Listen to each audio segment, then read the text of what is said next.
People keep their children away from social websites and don't allow them to go onto Facebook anymore because people will make their kids prime target men who are looking for little kids to have sexual feelings with. Don't allow your kids on Facebook alone.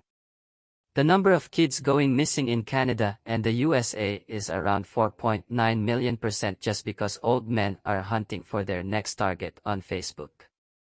I think Mark Zuckerberg should make the site 18+. Mark Zuckerberg needs to stop the men who are taking the kids for their sexual needs, and the police are not doing anything about the men who take the kids and who hurt these kids.